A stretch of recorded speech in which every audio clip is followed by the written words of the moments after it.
My name's Michael and welcome to Tabletop-Infiltrator. The day has finally arrived. Just over 2 months ago, I started the channel to share with you my journey through the 40k universe, starting with a custom Space Marine army, and I'm happy to say that Phase 1 is now complete. I have 2,000 points worth of Space Marines painted up and ready for battle. And today we'll be looking at the entire force, how I plan to use them, and what's next for the channel. If you want to check out the individual unit videos, head over to my custom Space Marine playlist over on the channel. So without any more delay, let's get going. The army is going to be a single battalion detachment, starting off at 12 CP. I've spent 2 CP on 2 additional warlord traits, taking me down to 10. Command points are really integral to the game, and the more you have the better. Starting off with 10 and the additional 5 I'll get in every command phase means I'll have a lot of flexibility with stratagems, and even late game I should still have a sufficient amount as long as I don't go mad. So starting off with my HQ choices, I have a captain in Phobos R. He's got a decent stat line. He's movement 6, weapon skill 2+, ballistic skill 2+, strength 4, toughness 4, 6 wounds, 5 attacks, leadership 9 with a 3-up save. He's equipped with a bolt pistol, mastercrafted instigator, bolt carbine, combat knife, frag grenades, crack grenades, and a camo cloak. A bolt pistol and the combat knife is nothing to write home about. Is mastercrafted instigator bolt carbine, range 30, so good reach across the board. Assault 1, so he can still move around. Strength 4, AP -2 and 3 damage, which is quite good. And it also ignores the lookout's Sir rule, so you can target characters, which is quite good. You can take some pot shots, and if any do get through, which with a high chance with the -2 AP, it's 3 damage, so that's quite good. His camo cloak, so each time he's attacked with a range weapon, and if he's receiving the benefit of cover, I can add 1 to the armor saving throw. He's got Angels of Death, concealed positions, so you can set up anywhere on the board that's more than 9 inches away from the enemy deployment zone or enemy models. Rights of battle, while a friendly core unit is within 6 inches of him, each time a model in that unit makes an attack, he can re-roll hit rolls of 1, so re-rolling 1s. Iron Halo, he has a 4-up invuln save, and Omni Scrambler, so enemy units can't set up as reinforcements within 12 inches of this model, so area denial, really good. I'm going to upgrade him to a Chapter Master. He's not going to be my Warlord, but he is one of the units that I'm going to spend a pre-game CP on to give him a Warlord trait, which will be Lord of Deceit. Upgrading him to a Chapter Master, I can select 1 core unit within 6 of him in my command phase, and that unit can re-roll all hit rolls for the rest of the turn, and that's a really powerful buff, that. His Warlord trait, Lord of Deceit, allows me to redeploy or put into reserve up to 3 Phobos units after both players have deployed their armies. I'm not great with the nuances of 40k tactics, so my plan is to play the mission and to mess with my opponent. And being able to redeploy a portion of my force somewhere my opponent is not expecting is definitely going to help me out with that. It might also force them maybe to deploy in a way they don't specifically want to, knowing I can do this, so a really handy trick. His main role will be to support my gun line. I want a good base of fire to threaten my opponent from range, and I need it to be as accurate as possible. He starts off at 90 points, plus 40 for Chapter Master upgrade, so a total of 135 points. My second HQ choice is a Librarian in Terminator armor. I've equipped him with the Force Stave, as that's what he's modelled with, along with a Stormbolter for a bit of ranged firepower. He's movement 5, so he's a bit slow because he's in Terminator armor. Weapon skill 3+, ballistic skill 3+, strength 4, toughness 4, 5 wounds, 3 attacks, leadership 9 with a 2-up save. And you can swap them out for either, you can swap his Force Stave out for a Force Axe or Force Sword, just whatever your personal preference is in there. But the Force Stave is a combat weapon, close combat weapon. It's +3 strength, -1 AP and D3 damage. And you can give him one weapon from the combo weapons list, so I've gone for the Storm Bolter. He's got Angels of Death, Teleport Strike, so you can come in via Deep Strike. Crux Terminatus, he has a 5-up invuln save, and he's got a Psychic Hood as well. He can manifest 2 psychic powers in your psychic phase and can attempt to deny 1 psychic power. He knows Smite and 2 other powers from the Librarian's Discipline. So the 2 psychic powers I've gone for, the first one is Veil of Time. It has a warp charge value of 6. If manifested, select one friendly unit within 18 inches of this Psyker.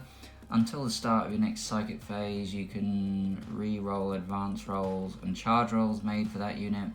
And until the start of your next psychic phase, if that unit starts the fight phase within engagement range of an enemy unit, it fights first.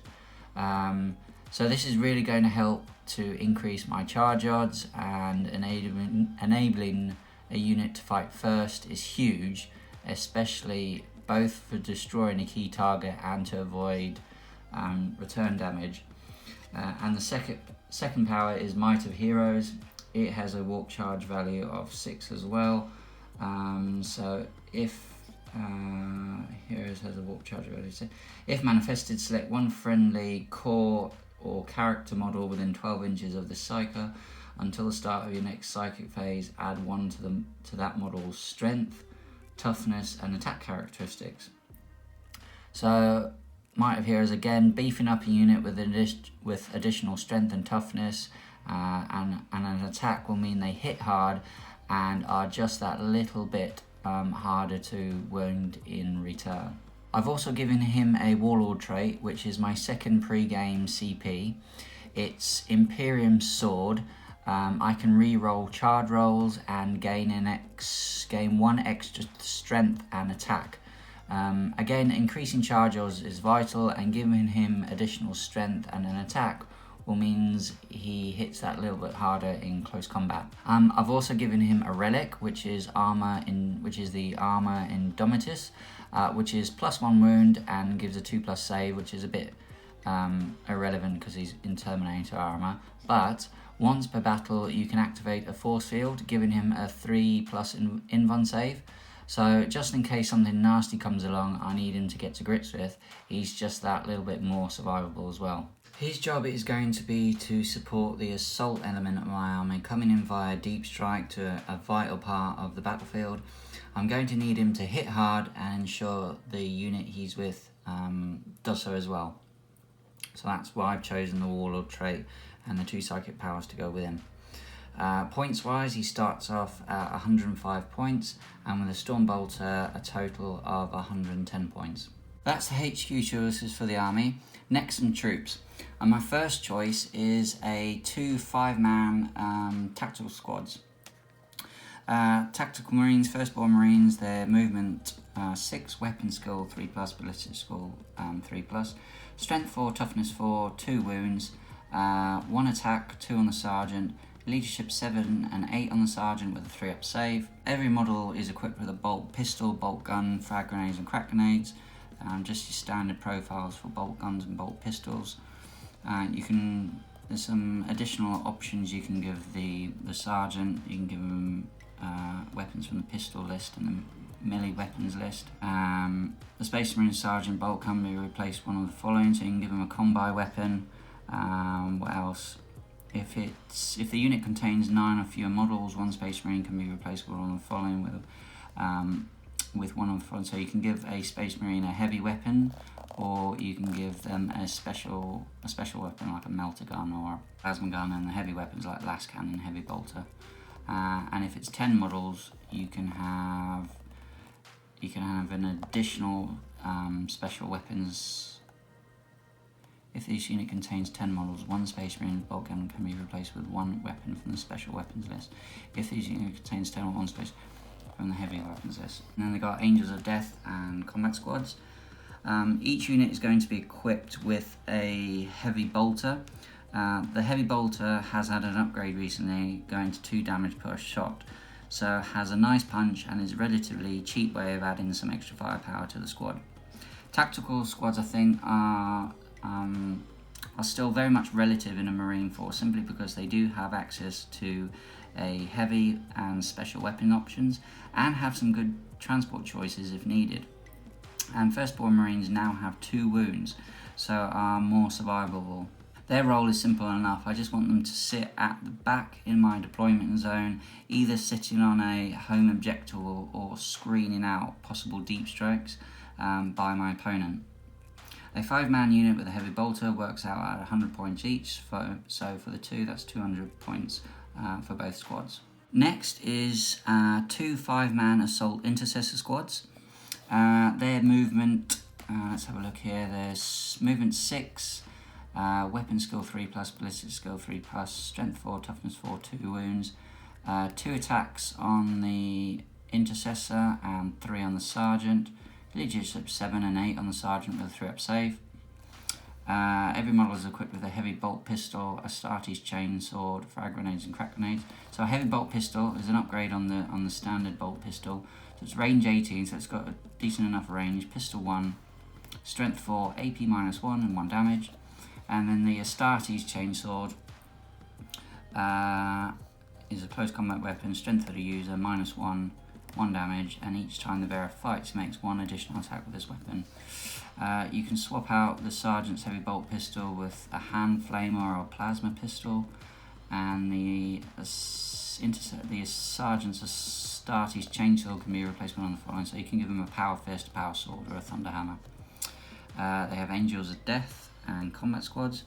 The heavy bolt pistol is surprisingly good at range 18, -1 AP. And the Astartes chainswords, again, they're going to be really deadly at -1 AP, giving an additional attack. And on the charge, maybe the unit in Assault Doctrine, that'll take the AP up to -2. With a boatload of attacks, they could really catch your opponent off guard. They'll just see a 5-man unit, not expecting them to deal out that much damage. Plan for them is to rush up the board as quickly as possible and act as a second wave, countering moves made by my opponent, and to support the main assault element of the army. Each unit works out at 95 points, so for the 2 that's 190 all in. And lastly for troops, I have 2 10-man infiltrator squads. So they're wearing Phobos armor. They are movements, yes, Phobos armor, yep. Movement 6, weapon skill 3+, ballistic skill 3+, strength 4, toughness 4, 2 wounds, 2 attacks, 3 on the sergeant, leadership 7, 8 on the sergeant with a 3-up save. Every model is equipped with bolt pistol, marksman, bolt carbine, frag grenades and crack grenades. Standard profile for the bolt pistol. The marksman bolt carbine is essentially a bolter, except it has an ability which, if an attack is made with this weapon, an unmodified hit roll of 6 automatically wounds a target. Sounds quite good. You give them a Helix Gauntlet, which is essentially turning one of them into a semi kind of apothecary, and the infiltrator comms array. The bearer is always considered to be within range of aura abilities of any friendly Phobos units on the battlefield with rights of battle or tactical precision, and one model can be upgraded with either the Helix Gauntlet or the comms array. They have Angels of Death combat squads, concealed positions, so they're allowed to deploy anywhere on the battlefield, 9 inches away from the enemy deployment zone or models, same as the captain. And they too have the Omnis Scrambler, so enemy reinforcements cannot be set up on the battlefield within 12 inches of this unit. So 2 units of 10, so it's quite a big area that they cover, and then 12 inches from that is area denial. So with my captain and these guys, there's going to be a large area of the board that's going to be off limits to reinforcements. My opponent's going to really have to think how they're going to deploy them.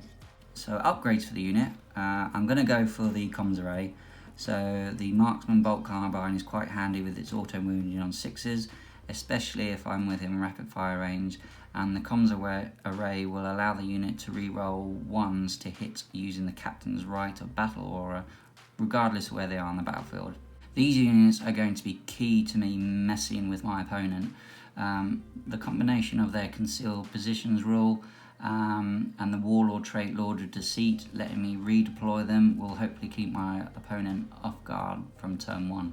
I want to keep my opponent in their deployment zone and really delay them as much as possible so that my supporting units can move up to secure objectives, complete secondaries, and hopefully I can build up enough of a lead points wise that by the time my opponent has dealt with all my forward elements, they're just too far behind points wise to catch up. That's the plan anyway. On to elites then. I have a Primaris Apothecary. He's probably one of the most OP undercosted units in the Codex, and he's going to be my Warlord, because secretly every Chief Apothecary is the leader of the chapter, just because of how good they are.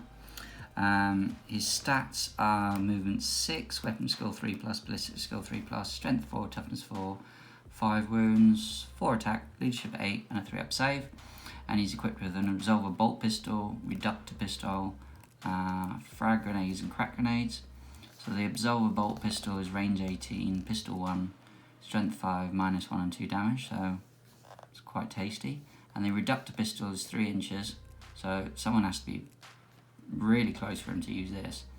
Strength 4, -4 AP, and then 2 damage. I think it's a killer, but again, it's only 3 inches. He has Angels of Death, combat restoratives, so at the end of the movement phase this model can heal 1 friendly infantry or biker model, so they've FAQ'd it recently, so you can't do the resin on the Invader ATV, which is a bit stupid anyway, because that's a vehicle, it's not a bike. Within 3 inches of him, that model regains up to D3 lost wounds. Each model can only be healed once. And then he's got a Narthesium.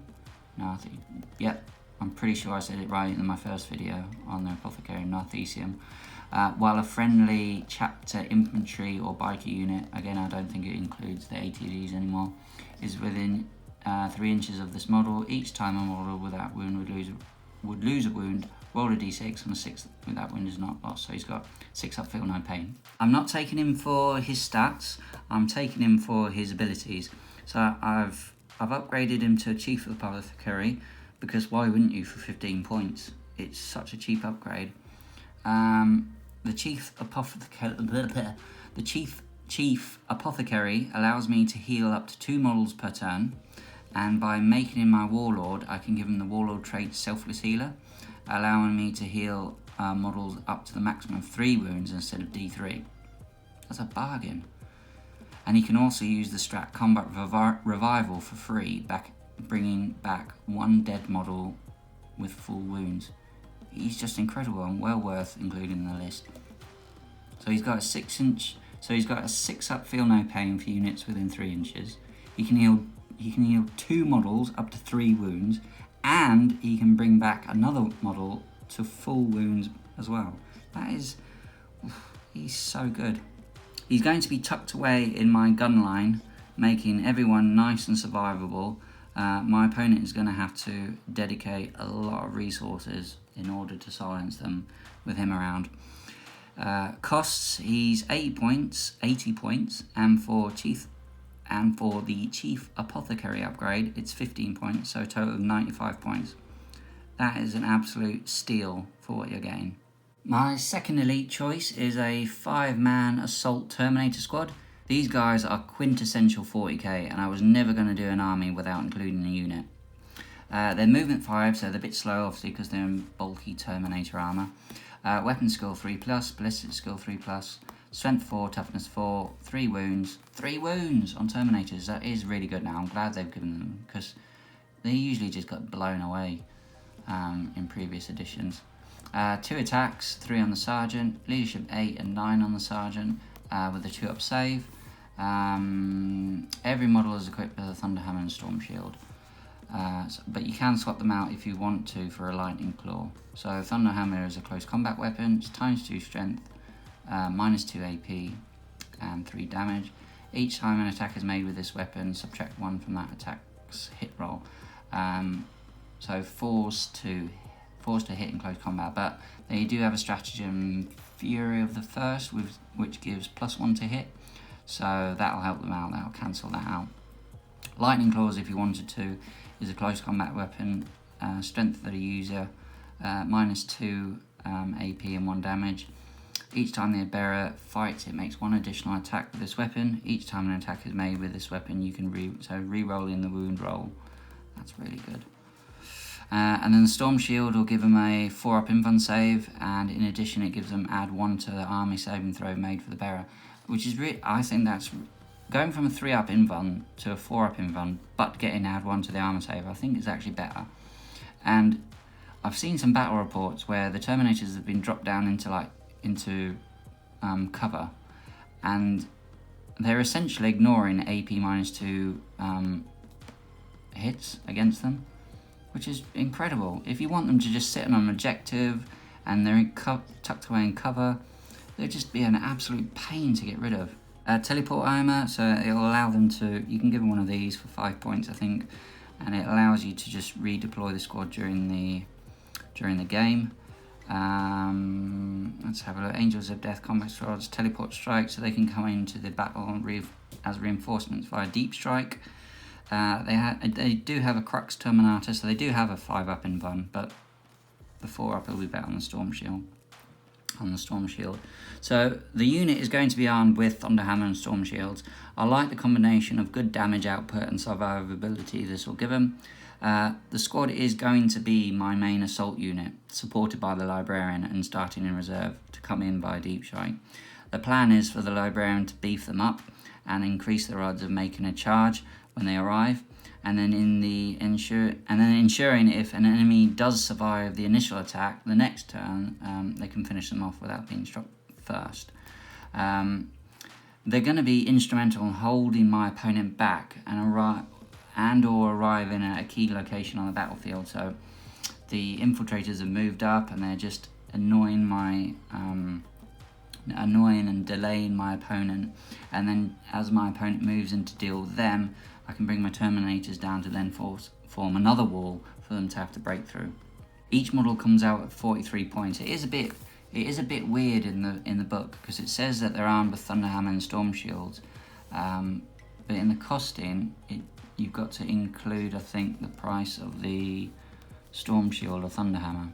So it is a bit odd, but you get your head around it. So they're 43 points with the Thunderhammer and Storm Shield, so a total of 215 points for a 5-man unit.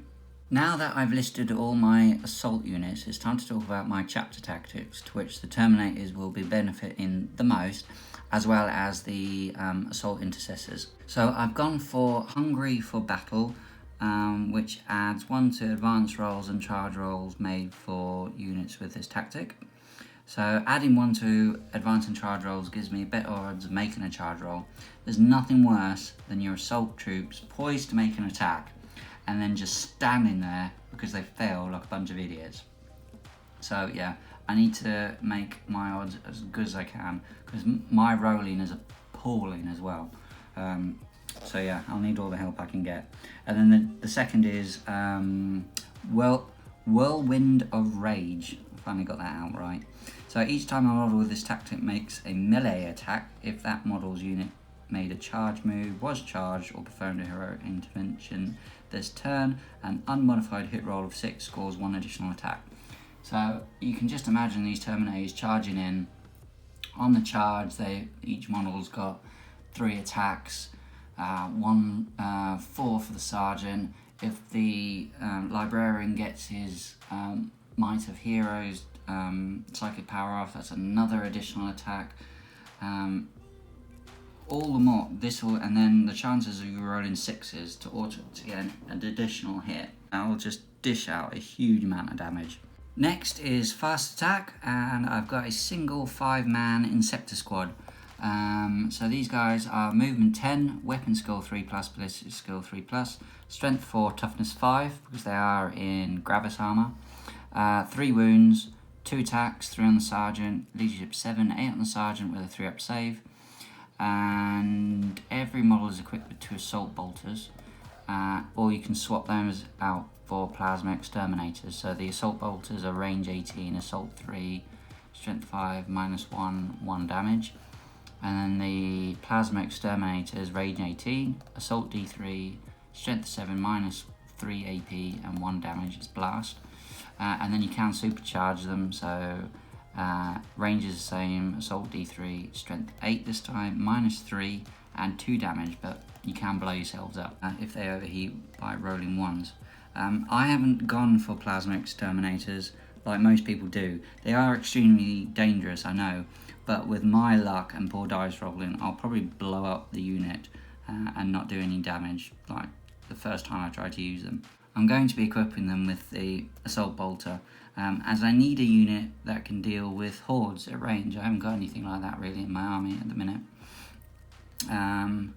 The plan is for them is to either support my assault force before they go in with a volley of fire, clearing screens so I can attack the more juicy targets, or manoeuvring around the board quickly because they haven't got that 10-inch move to quickly take an objective or plug gap.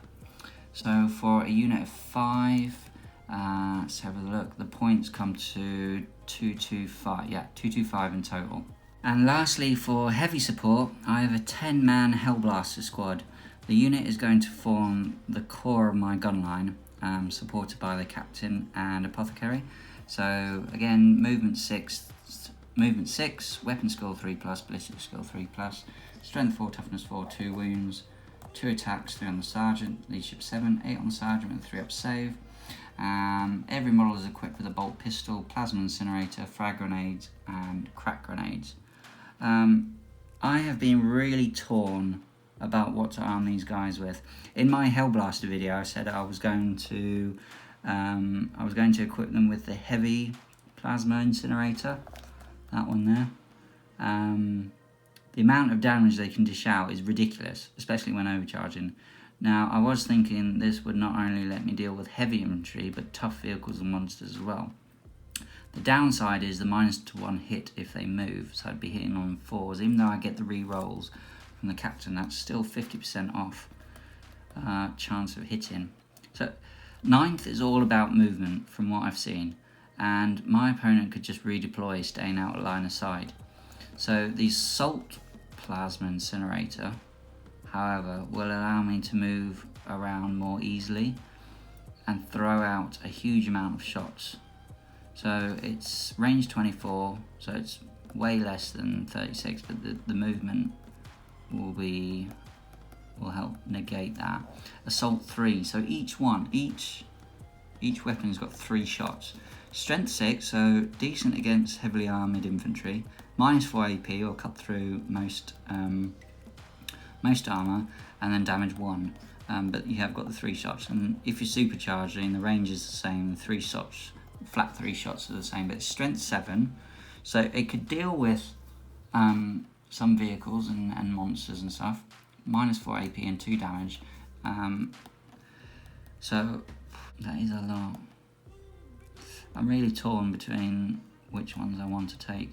The only downside is that if I do overcharge, the 3 shots increase my odds of blowing myself up.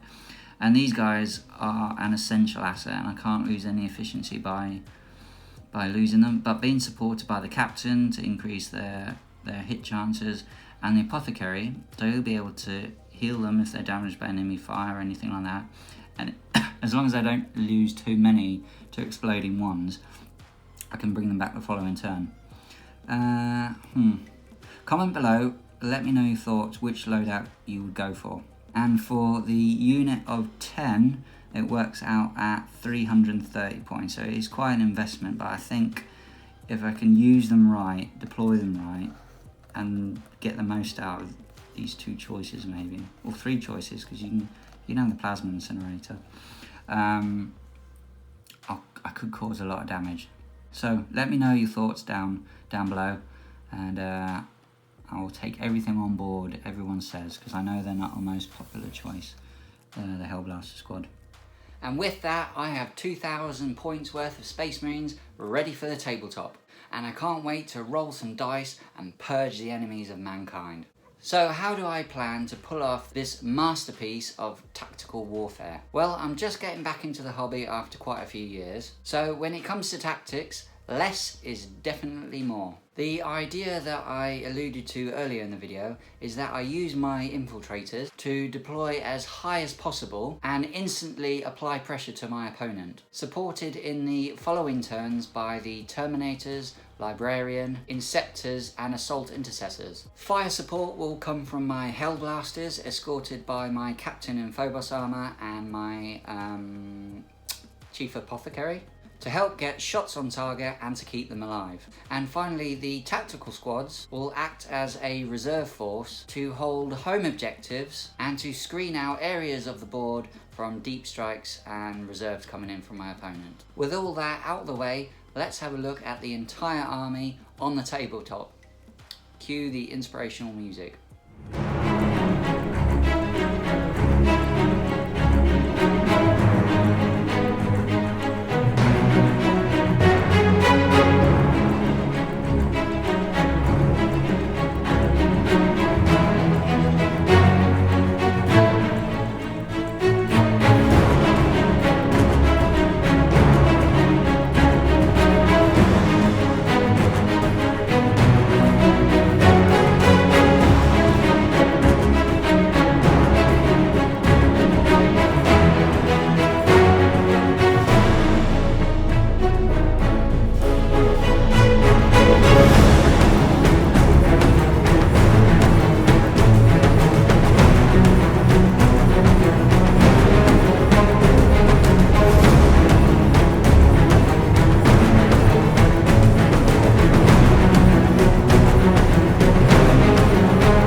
I think they look awesome and I'm so happy with how they've turned out. So what's next for the channel? Well, with the army finished and hopefully restrictions around the country being relaxed soon, I can get some games in and let you all know how I get on. I'll be doing some in-depth painting videos, giving you a better showing of how I painted my Space Marines, also looking at terrain, White Dwarf, how to save pennies and buy models, try my hand at some conversions, and basically share with you all the aspects of this great hobby that we all love.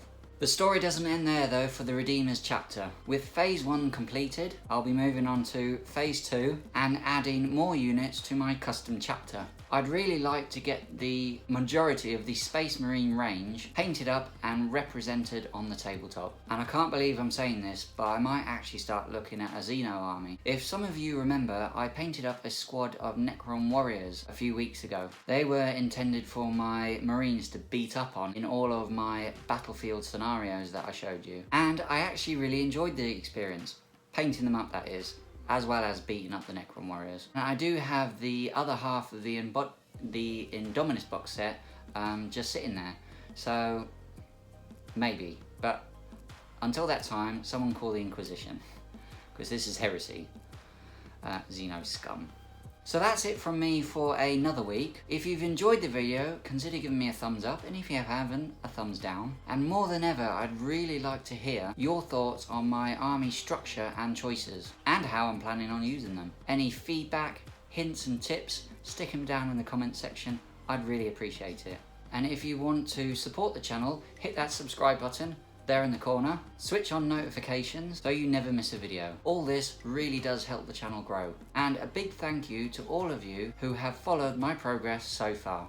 And I'll hopefully see you next time.